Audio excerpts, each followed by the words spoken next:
All right, welcome to The Explainer. Today, we're diving into a really provocative idea from the classic book Rich Dad, Poor Dad. The rich don't work for money. Now, I know that statement kind of turns everything we've been taught about jobs and building wealth completely on its head. So, let's get into it. So, let's kick things off with a puzzle that probably hits close to home for a lot of us. You know how it goes. You get a promotion, you land a better job, your income starts to climb. But somehow, that feeling of being financially trapped, it just doesn't go away. So why is that?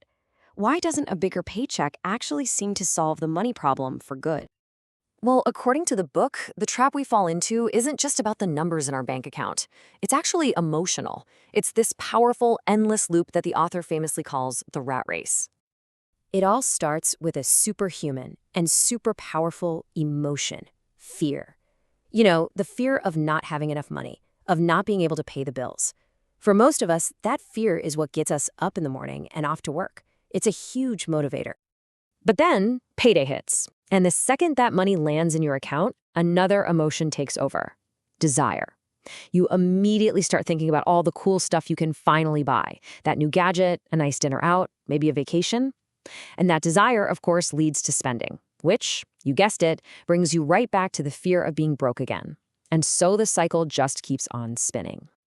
Okay, so if this rat race is the real problem, what about the solution we've been told our whole lives? You know, study hard, get good grades, and find a safe, secure job.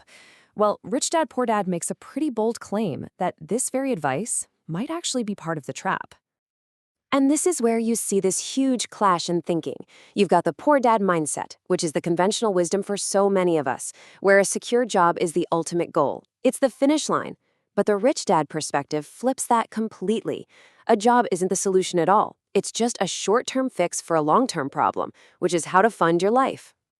And what Rich Dad is really saying here is that when we let fear and desire run the show and make our career choices for us, we're basically letting those emotions put a price tag on our time, on our skills, really on our lives. We become completely dependent on that paycheck. So, if that's the trap, how in the world do you escape it? Well, the book argues the answer isn't something you learn in a classroom. The real teacher is life itself. And its method? Well, its method is to push you around a bit. To really drive this lesson home, Rich Dad hired the author and his friend when they were just 9 years old, and he paid them a wage that was designed to be insulting, just 10 cents an hour. The whole point was to make them feel angry and taken advantage of. And, of course, it worked like a charm. The boys felt totally exploited, they got mad, and they did exactly what you'd expect a typical employee to do. They went and demanded a raise. They thought the solution was simple, just more money. But that was the real lesson. When life pushes you, maybe it's a terrible boss or low pay or just feeling stuck, you've got a choice. You can get mad, blame everyone else, and quit, but that doesn't really fix anything, does it? Or you can stop, take a hard look at the situation, and figure out the deeper lesson that life is trying to teach you. Now, this is where things get really interesting. The big breakthrough happened when Rich Dad convinced the boys to work for free. Yeah, for zero pay. By taking the paycheck completely out of the equation, he forced them to completely rewire their brains and shift their focus from earning money to creating it. Their first idea was, let's just say it was ambitious. They tried to counterfeit nickels. Now, obviously that's illegal, and it was a total failure. But something incredibly important happened. Their mindset shifted. For the very first time, they weren't just asking for more money. They were thinking about how to make it themselves. But then they stumbled onto a real winner. They saw something everyone else saw as trash: old, discarded comic books. They took that trash, turned it into an asset, a little comic book library, and that asset started generating passive income. It was making them money even when they weren't physically there. They had finally figured out how to make money work for them. And this right here, this is the absolute core lesson of the entire book. It's this fundamental difference in how you approach money. It's not about how much you make. It's about how you make it. Are you working for your money, or have you found a way to make your money work for you? So all of this builds up to one final, really powerful metaphor that just perfectly sums up the life of someone stuck in that rat race.